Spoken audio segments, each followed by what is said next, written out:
It's always great to feel, I always feel when I come to KZN that I'm coming home. I only ever lived here for 9 years, but it still feels more like home than Southern Rhodesia, where I was born, and Cape Town, where I've lived mostly since 1973, except for a 10-year sojourn at the University of Queensland. Sorry, I'm going to just get myself organized so I keep, that's it. Right. Topic for me today, because I'm part of those tree book authors that failed amateurs in the past. So I'm putting my hand up. If I can put my hand up, then I don't feel shameful for criticizing the other authors in this list. And it's not that their books are bad at all. There's some excellent books, excellent things, but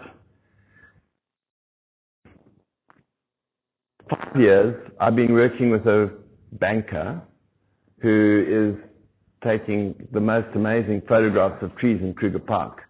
And we're ultimately going to produce a book on the trees of Kruger, which has been his passion for 40 years. And he spends weeks and weeks in the park taking photographs, and he can take up to half an hour to take a picture of one leaf. And then when I tell him that he hasn't got it quite right, he needs to go back, he goes back, which is quite powerful because he's kind of 1,000 times richer than me, and much more. He's an analyst by profession. I guess he would have been done maths and various other things as a degree. But what he does really well is he challenges me of why I see a acacia karoo or a Albizia antifolia flat ground. Why is that a flat ground? I said, well, I can just see it's got the right gist. No, he said, what have I got to photograph so that the people who look at the book can be 100% certain that that is what it is. And because of that, I've had to start looking at trees in a very different way. And I'm extremely grateful for him. And in fact, this should be a talk that praises him, because he has made me look at trees differently. If you'd asked me in 1977 when I edited Coates Palgrave, what age would I have been in? 26 or something, or maybe 36. 36. I'd have been 36, and I would have probably said, I know everything about the trees, there's nothing you're going to teach me. But 5 years ago, I started to learn about them all over again. And it's really interesting what I've learned, and I hope to share some of that information with you tonight. Not all of it, clearly, because a lot of it is still intellectual stuff which we're going to put into the tree book. So all those books follow a hierarchical system of classification. The one that breaks that rule is Van Wyk and Van Wyk, where the trees are grouped according to whether the leaves are simple, opposite, alternate, whatever. So they do it differently. And to me, Coates Palgrave, these are the 4 books.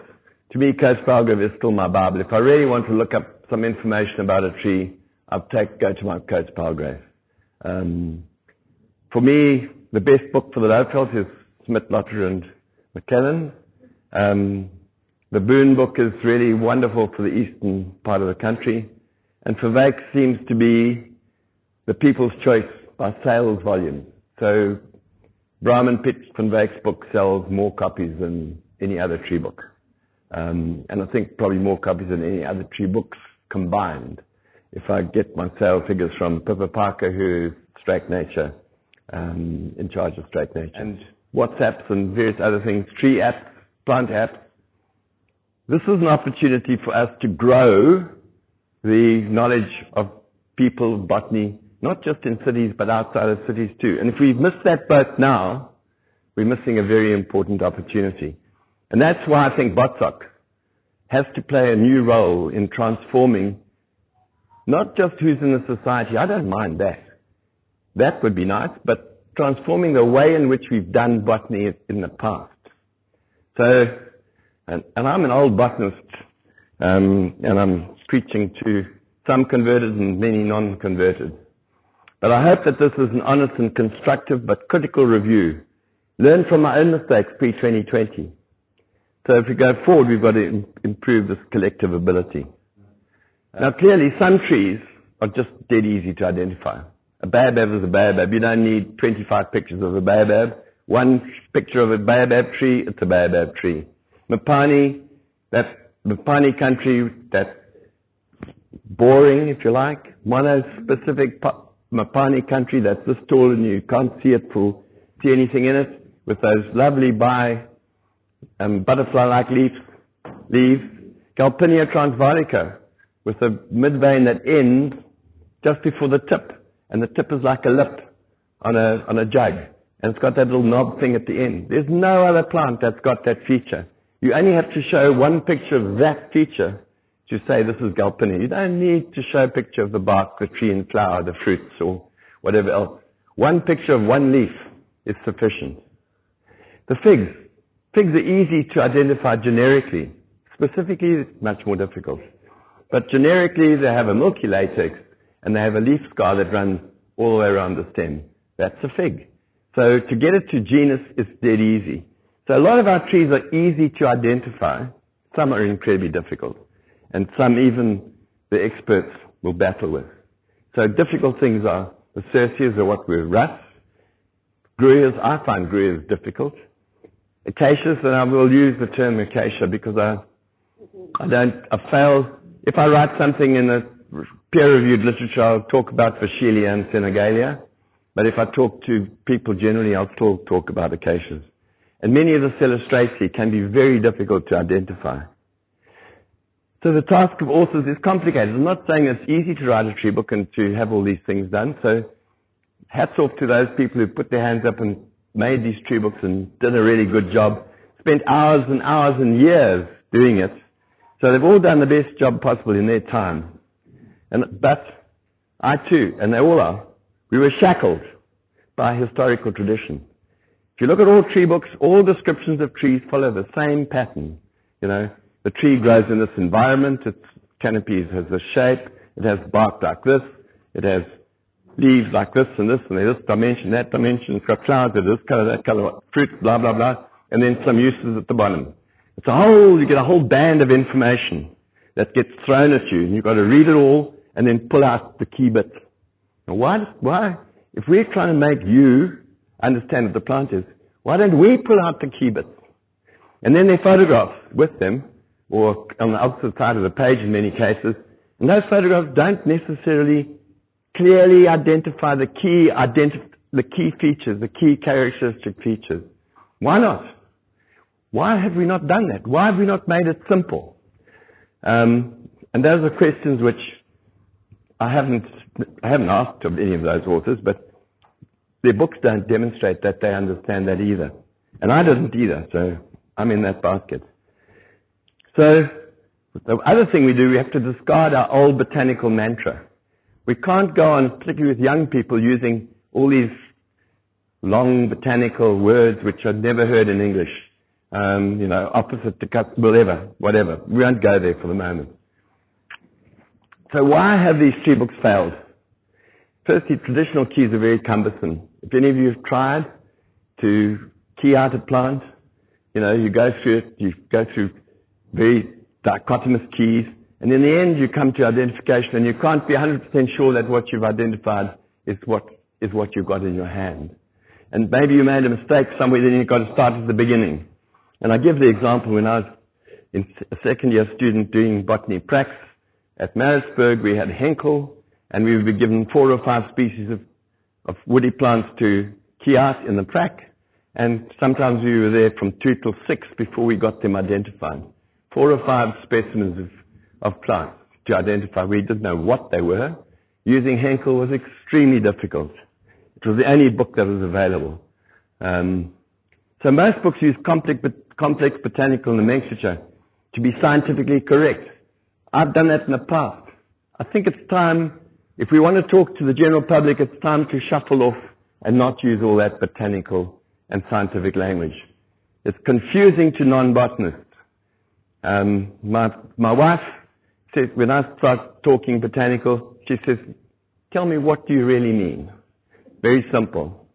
The use of simple English, we can't always use simple English terms. There are some botanical terms we're going to continue, but leaf stalk and leaf petiole. Petiole is the leaf stalk, but leaf stalk people who've never done botany will understand. You talk about a petiole, and they have to know that word. Okay, so that's a new word for them. And our modern generation speaks in WhatsApp language and Twitter towel. You know, they don't even speak whole words. So you've got to be able to, if we're going to talk to that generation, we have to come, dare I say it, down to their level, or go up to their level, you know, depends where you stand. So that's the other thing. All books use many photographs. There's often you'll see a book and it's got a particular species, there might be 2 or 3 photographs of that plant. And there's no real focus on those key diagnostics. Many of the pics are really pretty, but they're superfluous. They don't actually carry a message. So, and not all tree species are necessarily included in every book, so some books are not absolutely comprehensive. That's a minor point I understand. And I personally have a couple of additional points. I've tried for many years now to get botanists to agree on one standardized list of tree common names. You think that's going to happen? No way. They're not interested in combining all our efforts. Everyone wants to use their favorite name. It's not just the professionals, the amateurs are the same. So if I'm on many Facebook sites looking at trees because I'm trying to understand what people are talking about. I mean, there's trees in South Africa, trees in Southern Africa, there's a Facebook site, there's 12,000 members. And you often get a tree, someone says it's this, someone says it's that, someone says it's the other. They're all names that mean the same tree, but they're all different names. So that's not helpful. Now I know the birders did it. They standardized the list. Internationally, they standardized the list of bird names. Now, I don't like thickney particularly for a dukop, but I tell you what, if I talk about a spurfowl and you were from Australia, you'd know exactly what I meant by spurfowl. Spurfowls are common in North America, and so some of our franklin have become spurfowl because they belong to that same group. Some of our franklin, like crested franklin, have stayed the same. They're still franklin. So it's better to use, we may not like the fact that we've lost some names of birds, common names that we've known since we were kids, that my dad taught me or whatever, and I have a whole lot of favorite names like that. But if I want to talk internationally, I must talk an international language. And there's no point in us sticking our heads in the sand and saying, well, I'm not going to call that a thickney, it's a dukop. You know, that's fine. It is a dukop or a kiviki. You know, you don't want to call it a plover. It's not a plover, it's a lapwing now. So those names have all changed. But as we go through the years, people will learn those standard common names, and you won't have to learn the scientific names. I don't know the scientific names of very many birds, maybe 2 or 3, but I know the names of a few hundred birds by their English names. So that's one of the points I'm trying to make. And then, of course, there are lots of frequent taxonomic changes. So when Russ goes to Cercia and Acacia goes to Vauchelia and Senegalia, then you've got to learn another name. The common names can stay the same. That's quite good about that. And taxonomy is a changing subject. I mean, the new taxonomic systems are very different from what I grew up with. And even plants that are in one family are now in another family. Some families, like Asclepiadaceae, has disappeared and it's been combined with Apostanaceae. So that's just one family. So, and there's good reasons, good scientific reasons for doing that. Not many people know and understand that, and you don't have to. But all I'm saying is that we need to start standardizing the information so we have one message goes out to all. And then I think that some books certainly need to be peer-reviewed. I've found errors in numbers of books that I look at, and that the publishers don't accept responsibility.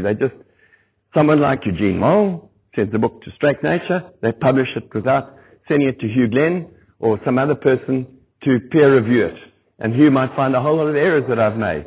And why not? You know, when you write your own stuff, you make errors. That's why there is peer review.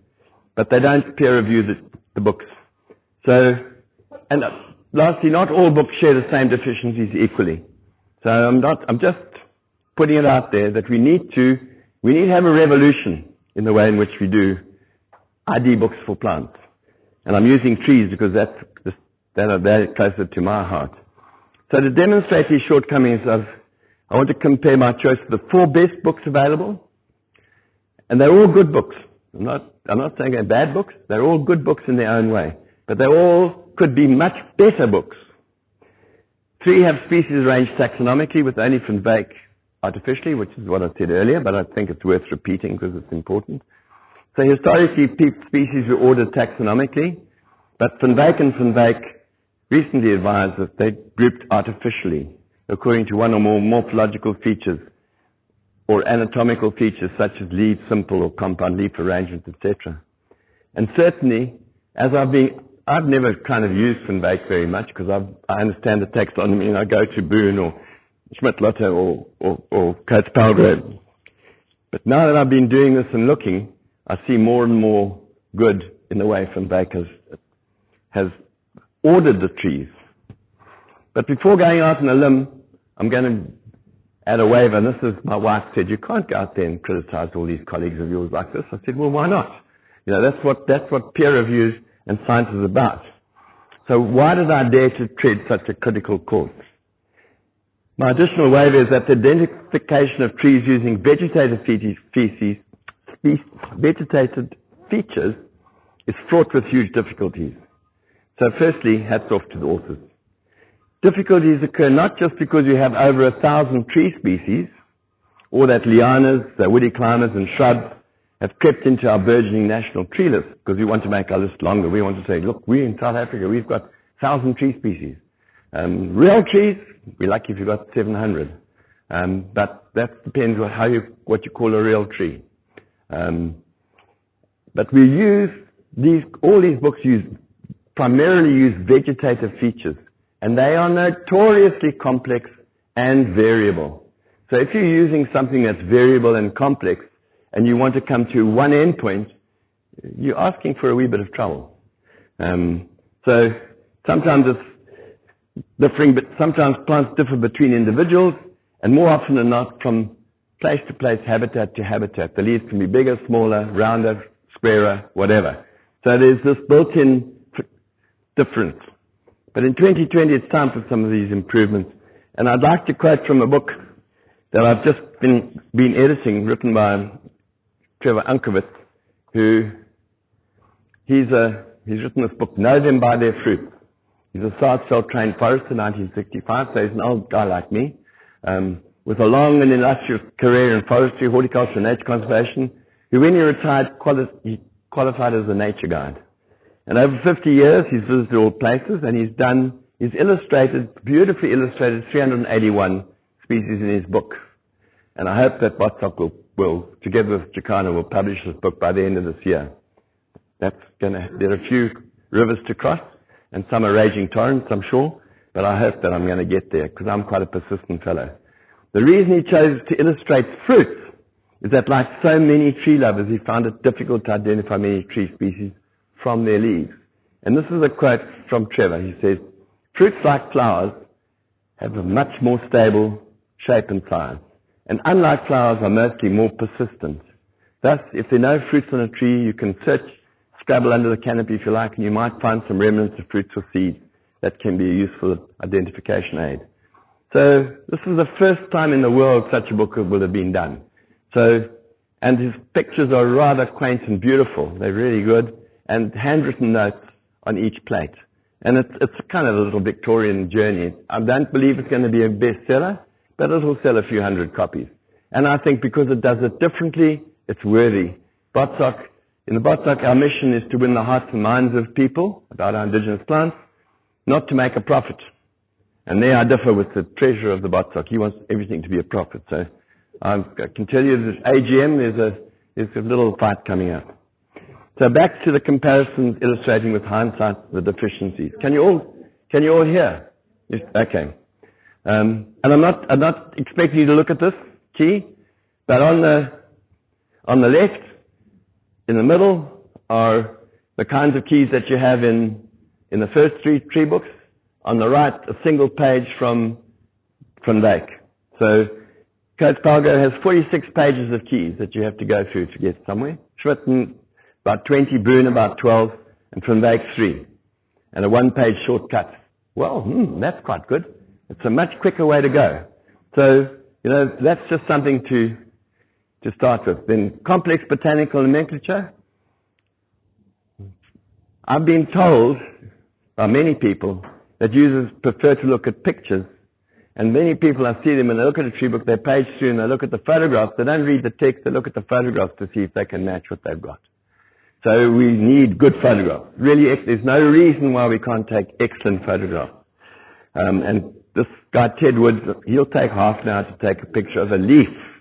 That's not the flower or the fruit or the bark or any other feature he's taking.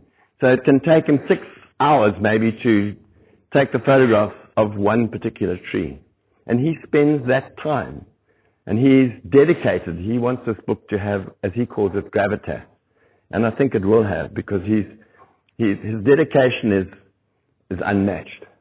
And so when we get flummoxed by keys, we tend to page through the book looking for photo match, because the keys are complicated, and if you make a mistake, you've got to go back to the beginning.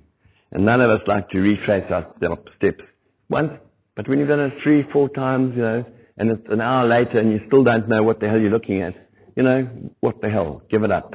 Send it to a friend. Take a photograph. Okay, there is an app, there's a tree app. Val Thomas has produced a tree app. The problem with her tree app is it doesn't have a sufficient database yet. It works on spatial type recognition software factors, and you've got to have a database that covers all the variations for it to work really efficiently. And the Northern Hemisphere ones do work brilliantly, but Northern Hemisphere trees don't have the variability that our trees have. So it's dead easy, and there are only 27 species in the UK anyway or something, So that's another thing. And in issues we use things, if you look at nomenclature, what's a leaf? First, it's got, and what's an androphore? Opposite to guttate, bicolored, dehiscent, indehiscent, petiolar, interpetiolar, intrapetiolar, tepal, sepals. There are all these words that you have to learn. Well, I can tell you my 13-year-old granddaughter is not going to be interested in learning any of those words. Not at all. But she loves trees and she wants to know their names. So we've got to do something about that. But it's a detailed generalized description. To me, it's the detailed generalized descriptions and lack of emphasis of the diagnostic character that is missing in both text and notably in the photograph. So what I've done now is I'm going to show you 6 common species of trees, each from a book, and they are Rhamnus prenoides, Acacia carew, Gymnosporia bustifolia, Kiglera africana, Phyllis petersii, and Combretum apiculatum. And we'll look at all of these, then I'll put out a demo model of what perhaps could be done. So here we have Rhamnus prenoides. I don't want you to look at any of the detail on that slide, except what's in the little box, the little blue box. So there's a 150-word description. 6 of those words are green, which means that you should focus on those because they're important. There's a map and a leaf outline and 2 pics that don't really show you Rhamnus prenoides characteristics. So that's from one book. Another book looks like Coates Palgrave. There's a little leaf sketch. There's a map and 200-word generalized description, a map and a leaf outline. There's no photographs, nothing else to help you confirm. You've got to read that whole description and see if that matches what you've got in your hand. Then you've got another book, looks like Smith's Lotter maybe, and you can see here they've got a distribution map, a little leaf sketch, some photographs. Well, one does show the back of the leaves and the other does show the front of the leaves. 200-word description. So how can that be changed? Sorry. So okay, this is the novel demo. Now, I'm not Ted Woods. I took photographs that I've taken. I'm not meticulous like he is. But if you look at that, you'll see that there are 40 words, 6 in bold. There's a map, a photo with an inset showing the pockets below in paler color, and arrows focusing the diagnostic features. So just for this one alone, there's a distribution map. There's no information on there yet. That was just put in there to show that it would have. It says it's a shrub in forest marginal situation with remarkably glossy, finely serrated alternate leaves. Remarkably glossy, look how shiny they are. Finely serrated, look at the fine serrations. Alternate leaves, paler below, and you can see paler below, and with pockets in the axils of the veins. Pockets, there we are, photograph of the pockets, shiny above. And that's in the axils of veins that are deeply sunk. So that's in big bold. So you can see that all the veins are deeply sunken into the leaf blade. And note, the little twist at the end of the leaves, at the end, is another little feature. So there's some other characteristics for that plant. Okay, so that's Rhamnus prenoides. So that could be, and as I said, they're not maybe the best possible pictures, but that's an idea. So that would be, you'd be more certain to identify it from that one photograph. And there's no tree photograph, no fruit, no flower. That can be added as added information. But the key information needs to be close to where the name of the plant is. If you take acacia karoo, which is one of my favorite plants because I've been looking at it quite critically recently. So there's one, you can see the same. I'm not going to harp on these because it follows the same pattern. And then the acacia karoo. What of course Brown van Wyk does is that it is group 42. So there is a little stylized diagram showing the bipinnately compound leaves or the doubly compound feather leaves and the spine. So that does help you see something that's important. And these are the pictures that he has in his book. And you can see there's some nondescript flowers, a nondescript tree, just a picture of a gall, some bark, and that bark could be anything. Any number of trees. Acacia karoo's bark is not significantly identifiable as acacia karoo. So in the demo, it's a deciduous going from the top, a deciduous bushveld shrub or tree with alternate bipinnate compound primary and secondary leaves. No one talks about primary and secondary leaves in all these books. No one talks about them. That's another point and you don't know what they are necessarily, but that would have to be explained. You do have to learn, when you're identifying trees, you do have to learn some terminology. You do have to have some glossary. You have to have some basic information. You know, we know our own anatomy. We know about eyes and eyebrows and eyelashes and so on. So you do have to know a little bit you can't go in blind. So straight white paired thorns, yellow pom-pom flowers, and curved pods. Curved pods slightly constricted between seeds that open when ripe. So you can see that here you've got a picture of a primary leaf here with EFNs. Well, I need to explain that, extrafloral nectaries. But that's a whole other story. But there's a close-up of an extrafloral nectary. It's that little gland on the leaf stalk. It's an extrafloral nectary that are only on primary leaves. They're not on secondary leaves. And acacia karoo actually, just to confuse you a bit more, actually has 3 different kinds of branches, and each kind of branch has a different kind of leaf. I mean, that blew my mind when I found that out. Not in the literature at all. So you can see with secondary leaves, here the secondary leaves are, what are they? They're on shoots of limited growth. They pump out in the axillary bud, it pumps out a bunch of leaves every year. And yesterday when we were walking, was it yesterday? I think it was yesterday, working in Burman Bush, we looked at the river acacia or Acacia robusta, and the tree that we stood next to hadn't grown this last year. All the leaves on the tree were secondary leaves. So clearly, if plant collectors are collecting and they press plants, then the taxonomists name them on what they see on the specimens. They don't necessarily look to see whether those leaves are on shoots of limited or unlimited growth. They just describe the leaves that are on the sheet. And robusta, we looked at 3 trees, and I don't think any of them had grown this year. So they only produced leaves from last year, on last year's wood, or the year before. 3 or 4-year-old wood, they can keep on producing leaves from those little twigs for I don't know how many years, but at least 3 or 4, maybe 5, maybe more. No one's tagged a twig and then had gone and looked at it for 10 years to see what's going on. So, and the pom-pom yellow flowers, and then ripe fruits and seeds, note the galled flower terminally. So there's a way, if you want to draw attention to something, in someone you can circle it, you can have arrows. There's nothing, it does spoil your beautiful pictures, because you've got these arrows that's sticking in as in little circles, but hang on, this is a guide. I mean, a lot of bird books have bars showing you that look for this on the wing, or look for this on the beak, or, you know, look at the color of the nares or the shape. So the birders have done it. Not all bird books do it. Good bird books, to my mind, do it. Good field guide bird books. So there it is for a Kashkaroo. Gymnosporia buxifolia, the pendura, or it used to be Matina tetraphylla at one stage as well. It's had a few names. Its current name is Gymnosporia buxifolia. Extremely variable and difficult to identify plants. And here is, I think this is Richard Boone's description. Coach Palgrave, a long, big description. And then something stuck out there. I don't know what that is. I went through the book very carefully to find out. It's not in the 1977, it's been added later. But no one tells you what it is. What is that thing stuck out there? I have no idea. So peer review would get that out. So Gymnosporia buxifolia for Smith, Lotter and McClelland. In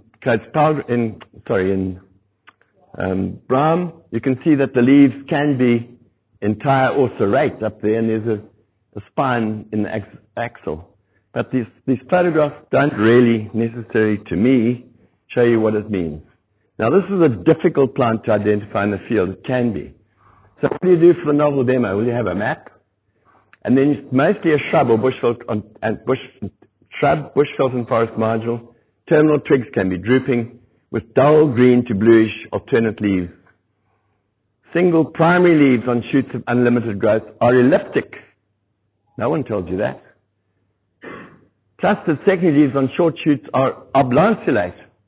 It tells you that it's Gymnosporia buxifolia, Matina tetraphylla. The reason it's tetraphylla is that the different kinds of shoots have different shapes of leaves. No book tells you that. Now, why not? Even, bless her heart, Marie Jordan, who's done the revision, I've been back to the revision, she doesn't tell you that. She just lumps them all together. It's because, I don't know why, I don't understand this, because we do know about this feature. So here you have a shoot of unlimited growth with primary leaves, and they kind of, more elliptic. And here you have a bunch of leaves that are pumped out on the shoot of unlimited growth, and they're much more oblanceolate. And here you have those leaves, primary leaves, secondary leaves, top surface, bottom surface, top surface, bottom surface. So, and then of course you've got a spine, and you can see sometimes there are these little leaves on the spine, so it shows you it's a short branch. That tends to help you. So here, instead of 100 or 200 words, we've got 60 words, 23 bold, maps, primary and secondary leaves and twigs, spines, and arrows focusing your mind. And the fissured bark can be a feature in some, not all of them do that. So it's not a diagnostic feature, but it's a diagnostic feature for some individual. And trees, interesting enough, are like me. When I was young, I had soft, gentle skin. When I was a baby, I had these lovely little circles around my wrist, soft, gentle skin. As I got older, they became hairy. Then as I've got older now, my skin gets thin and crinkly, and I've got pock marks and whatever it is. I've got hair growing out of places that it didn't used to grow, I've got drooping bum. And trees change as they age. You can't just say this is a tree now, because you've got to represent it through primary, juvenile, young adult, medium adult, old adult stage. And they can change. Sclerocaria, the marula bark is brilliant. It changes with age with the tree. So there's no one photograph of marula bark that typifies marula. It typifies one of the age classes. So no one tells you that either. No one's really looked at that.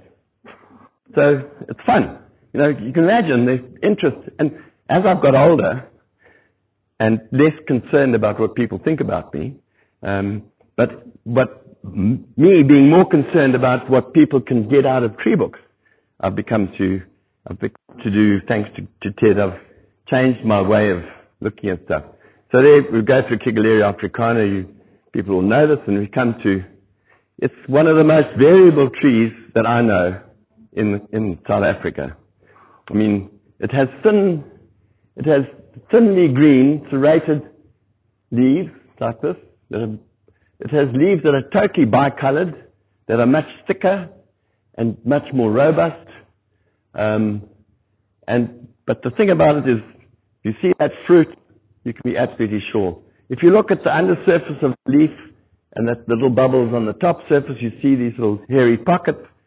In fact, once you start looking at Tigularia africana leaves, once you've got the picture of what the leaf can do, whether it's a thin leaf or a thick old leaf, or a thick mature leaf, they call these juvenile and mature. I have a problem with that too because that's not good terminology, but it's what's used. You'll see those leaves. And when the wind blows, you can see the trees, you can see the white backs of the leaves and the green, the olive green tops. And so that assistance, and it's also a very interesting tree. It often coppices very, very very strongly.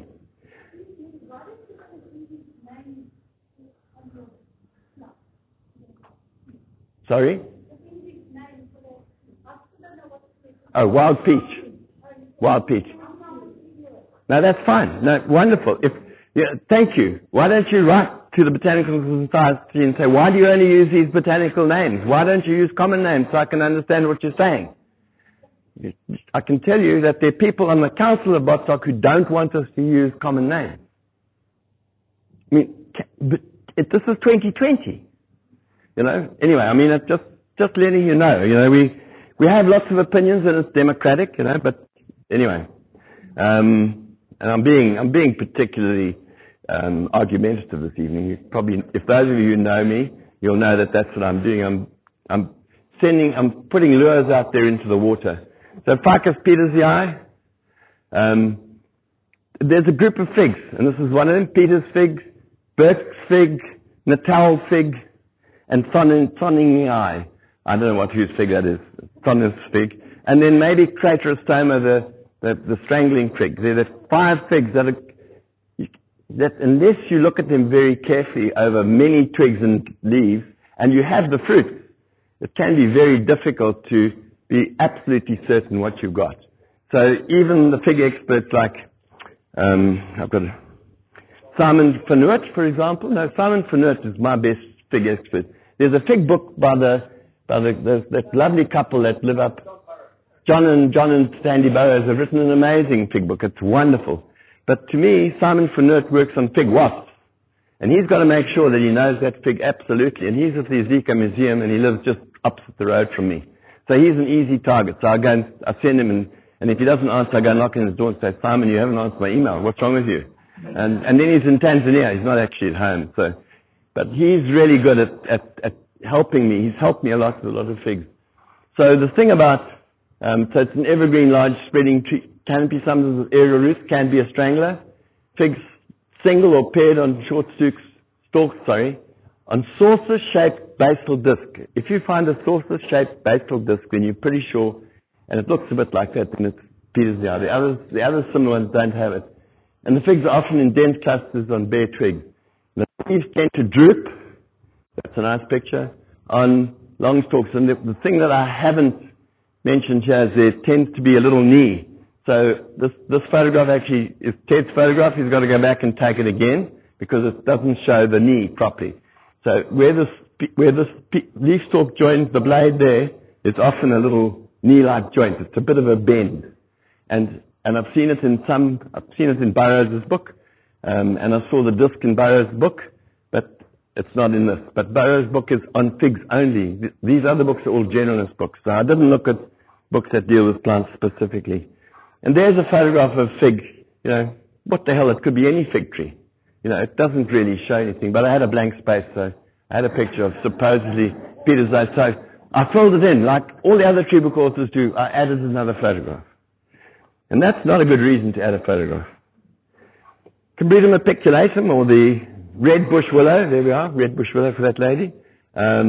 Here we go. I'll end up. The combretums, this is apiculatum. I've now discovered that I can recognize a combretum from 150 meters away simply by the shape of the plant. Combretums have these long willowy branches that I call wands. No, they have these long recurved branches and they send out little thin branches like here, there's classic. And you don't see it on every branch. Don't think, because it's a morphological feature, it doesn't have to be on every single branch. But if it's there somewhere in the tree, so that's the other thing you have to learn. You're not going to see everything on every branch. You might have to look at 2 or 3 trees to see the features, because they're not always represented. So it has these long, thin branches, and you can see how they grow off those shoots. So a deciduous small common bush or tree, wand-like twigs, erect and curved, leaf simple, suboffice, hairy pockets in the axils of the veins below. That photograph on the left. The leaf twisted through 90 degrees, and the 4-winged fruits. So that little spout-like drip tip that just twists at the end, Combretum apiculatum. You know, you've got it in one with just that. Once you know it's a Combretum, you can tell it's apiculatum just because of that feature. So, again, arrows focusing the mind. Ted says you have to get into the mind of your reader. Each picture has to have a wow factor. And these are my pictures, not his, so they're not great. Okay, then I just put that in for Moz, as they say, when I was a kid. Absilia quandensis, the pod mahogany. There's nothing else that has a fruit like that. And of course, baobab. A baobab is a baobab is a baobab. Thank you very much. That's it. Like.